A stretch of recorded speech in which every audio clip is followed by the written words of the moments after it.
अस्सलाम वालेकुम एवरीवन। आज हम आर्क लेंथ और एरिया ऑफ सेक्टर के बारे में पढ़ते हैं। ये मैंने कुछ पास्ट पेपर क्वेश्चंस निकाले हैं। एक वर्कशीट मैंने आपको क्लास में भी दे दी थी, और ये जो worksheet this is all about arc length and area of sector with some difficult questions as well. Just like this one, we can see that there is a triangle OLM and there is a sector OLK. Okay, and the angle of the sector is 44 degrees and OL is 8 centimeter, and he is asking you to find the area of the shaded region in the diagram. But the point to be noted is that ML is a tangent to the circle at L. So if I talk about the length of the radius of the sector, ठीक है, तो radius हमारा कहाँ पर है? ठीक है, sector का रेडियस कहाँ पे होता था? ये सेक्टर है OKL, ये सेक्टर है, ये उसने लिखा भी हुआ है, दिस इज़ आवर सेक्टर। ठीक है, और ये अब इसके अंदर ये जो OK और OL वाली लेंथ है ना, वो दोनों हमारा रेडियस है सेक्टर का। तो इसका मतलब है ये भी 8 सेंटीमीटर है, क्योंकि सेक्टर तो हर जगह रेडियस तो हर जगह सेम होता है, तो इसलिए OK इज़ 8 सेंटीमीटर। तो जब भी आपको डायग्राम देखें तो you should always mark whatever is known according to the question. So these are the things which I know. And when ML is a line which is a tangent to the circle at L, that means when tangent, ये भी आपके जहन में होना चाहिए हर हमेशा, tangent makes a 90-degree angle,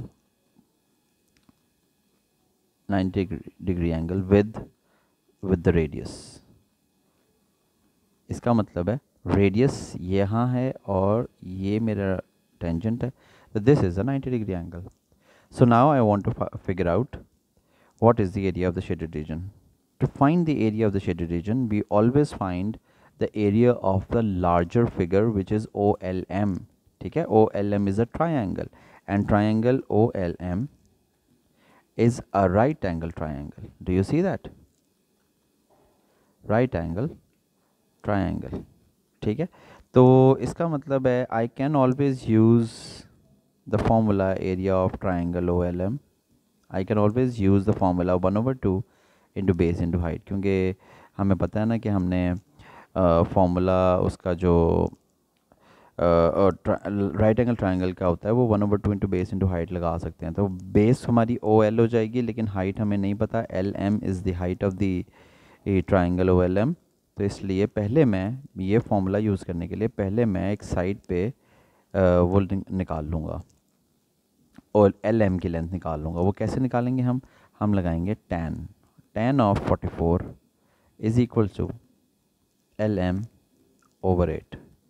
तो LM is equal to 8 tan 44, and what will that B?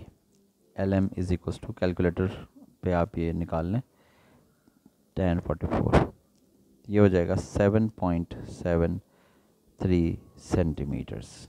ठीक है, अब इसको हम यूज़ कर सकते हैं to find the area. 1/2 into base is 8 and height is 7.72। ठीक है, और यहाँ से आप निकाल लें, multiply by 8 divided by 2, that is 30.9 centimetre square. ठीक है, ये आ गया एरिया ऑफ ट्राइंगल OLM। अब ये हमारा एरिया अभी शेडेड रीजन का नहीं आया। शेडेड रीजन का निकालने के लिए डेफिनेटली पूरे ट्राइंगल के एरिया में से हम ट्राइंगल का सेक्टर का एरिया माइनस कर दें। तो एरिया ऑफ सेक्टर कैसे निकालेंगे? एरिया ऑफ सेक्टर का फॉर्मूला क्या होता है? एरिया ऑफ सेक्टर का फॉर्मूला होता है x/360 मल्टीप्लाई बाय πr²। ये फॉर्मूला होता है। x क्या है हमारा? 8 44 है, 44/360 multiply by pi, r is 8 whole square. अब ये भी आपने कैलकुलेटर पे वैल्यू निकाल लेनी है, कितनी आती है जी?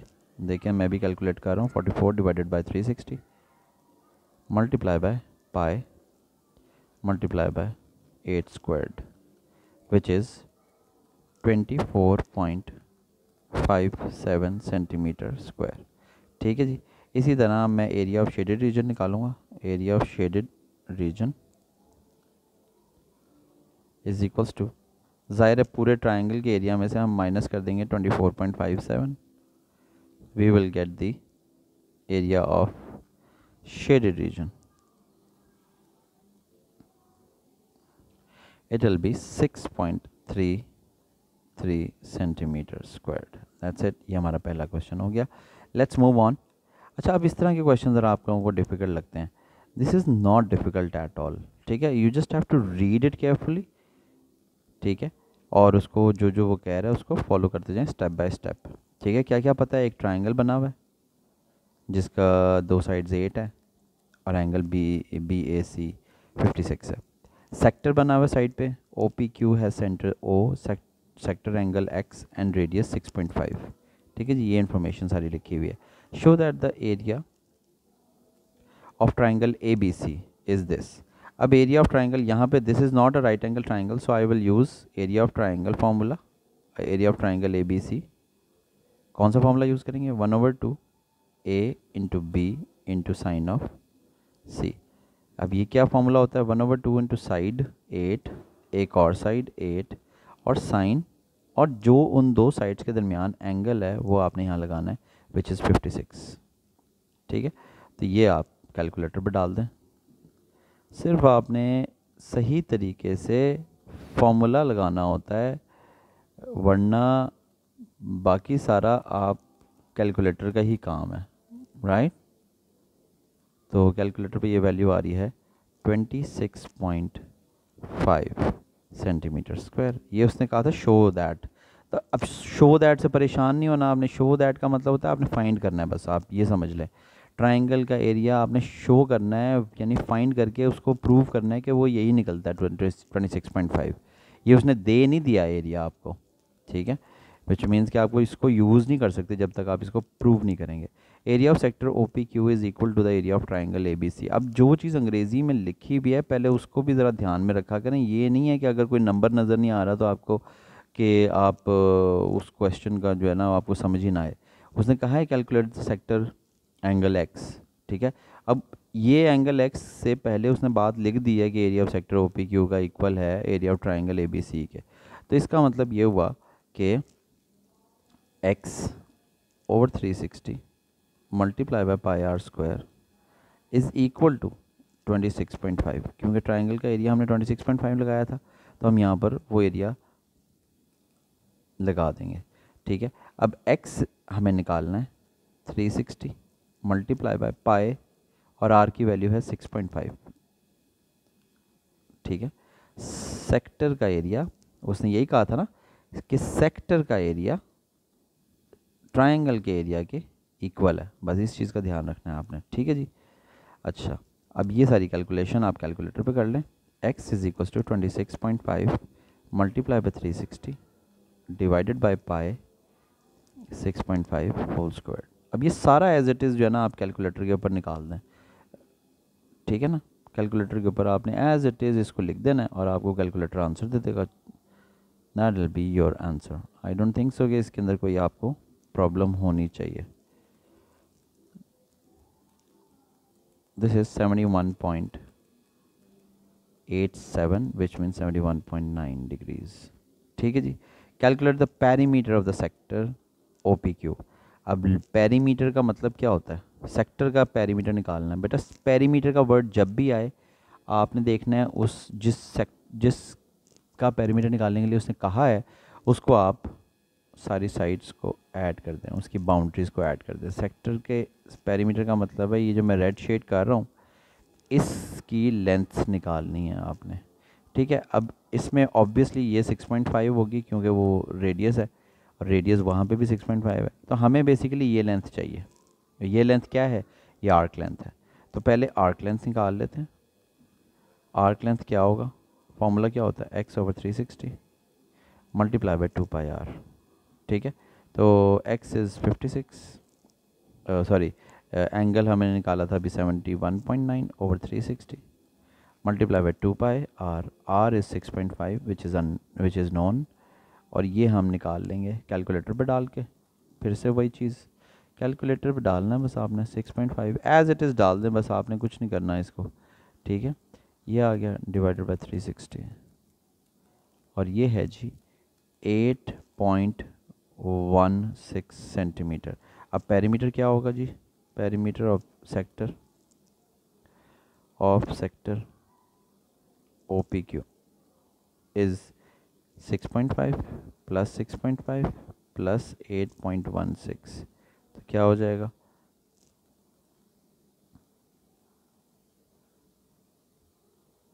और एक मिनट, कैलकुलेटर मेरा, मैंने प्लस करने के बजाय मल्टीप्लाई कर दिया। 8.16 and that is 21.16 centimetre. This is your perimeter. ठीक है जी, समझ आ गई। अब आगे आ जाएं। अच्छा ये देखें क्वेश्चन, बड़ा इंटरेस्टिंग क्वेश्चन है। यहाँ पर उसने आर जो है वो लेटर आर में ही है। Show that the area of the shaded segment is this. अब देखें ये कितनी अजीब सी चीज़ लिखी हुई है ये वाली चीज़, ठीक है। बट आपने इससे नहीं घबराना। आपने अपना ध्यान ना इसके ऊपर रखना है, एरिया ऑफ शेडेड सेगमेंट, बस इसके ऊपर ध्यान रखना है आपने। ये मैंने अंडरलाइन कर दिया। एरिया ऑफ शेडेड सेगमेंट निकालना है। सेगमेंट का मतलब क्या होता है कि आपने सेगमेंट पूरा सेक्टर देखना है। ये होता है पूरा सेक्टर, ये पूरा सेक्टर है मेरा, ठीक है। तो आपने इस सेक्टर के अंदर से ये वाला जो अब मैं येलो शेड करता हूँ, ये वाला आपने ये वाला जब माइनस करेंगे, यानी ये ट्रायंगल, तो सेक्टर में से जब आप ये ट्रायंगल माइनस करेंगे येलो पार्ट, तो आपके पास बचेगा क्या? शेडेड रीजन, ठीक है। तो मैं इसका मतलब है मुझे क्या क्या चीज़ चाहिए? मुझे चाहिए area of sector, area of sector निकालना है पहले। x/360 multiply by pi are square होता है ना फॉर्मूला। तो x कितना है? 30/360 मल्टीप्लाई बाय पाई। अब r नहीं पता तो पाई आर स्क्वायर को ऐसे ही रहने दें। फाइनली इसको सिंप्लीफाई जब करेंगे तो ये कैसे बन जाएगा? 3 1 3 12, तो 1/12 पाई आर स्क्वायर, ये मेरा एरिया आ गया सेक्टर का, ठीक है। अब r नहीं दिया तो जाहिर सी बात है फिर r तो नहीं लगाएंगे ना हम। सेकेंडली मुझे एरिया ऑफ ट्राइंगल निकालना पड़ेगा। एरिया ऑफ ट्राइंगल कैसे निकालते हैं? 1/2 r multiply by r multiply by sine of 30। अब कैलकुलेटर पे अगर आप साइन ऑफ 30 देखेंगे ना तो वो होता है 1/2, विच मीन्स ये सिंप्लीफाई करके ये आ जाएगा 1/4 आर स्क्वायर। ये हो जाएगा 1/4 आर स्क्वायर, ठीक है ना। अब जब मैं इन दोनों को ऐड करूँगा, ठीक है, यहाँ पे कर लेता हूँ मैं एरिया ऑफ सेगमेंट, ऐड नहीं करूँगा बल्कि माइनस करूँगा। 1/12 pi are square minus 1/4 r square. अब उस फॉर्म में लेके आना जिस फॉर्म में उन्होंने दिया हुआ है। तो आर स्क्वायर एक कॉमन है और 1/4 भी मैं कॉमन ले सकता हूँ। तो 1/3 बचेगा, पाई बचेगा, -1। ये हमारा आंसर आ गया। शो हो गया ना ये? देखें इसके साथ मैच करें, ये इसके साथ लग रहा है बिल्कुल वही है। The area of the segment is 5, find the value of R. इसका मतलब ये जो एरिया हम अभी हमने निकाला है, ये उसने कह दिया है कि इक्वल है 5 के। तो मैं क्या करूँगा, मैं चुप करके 5 को इसके इक्वल रख दूँगा और इसको सॉल्व कर लेंगे। अब इसको सॉल्व करना आना चाहिए बेटा। ये बड़ा मैंने देखा है बच्चे जो है ना गलतियाँ करते हैं, समझ नहीं आती मुझे क्यों। कैलकुलेटर ने करना है सारा काम, आपने क्या इसमें क्यों गलती करनी है, मुझे ये समझ नहीं आती है। पाई डिवाइड बाई 3 -1 क्या होता है जी? ये होता है 0.04719 सही है। ये आर स्क्वायर, मैं 4 पहले ही उधर ले गया था क्योंकि 4 इधर डिवाइड हो रहा है, उधर जाके मल्टीप्लाई हो जाएगा तो 20 हो जाएगा। 20 को डिवाइड करूँगा 0.04719 के साथ, R will be equal to, अब ये 20 डिवाइड बाई क्या आता है? ये 20 डिवाइड बाई आंसर अगर करें तो ये आता है 423.75। तो आर क्या आ जाएगा, इसका स्क्वायर रूट ले लेंगे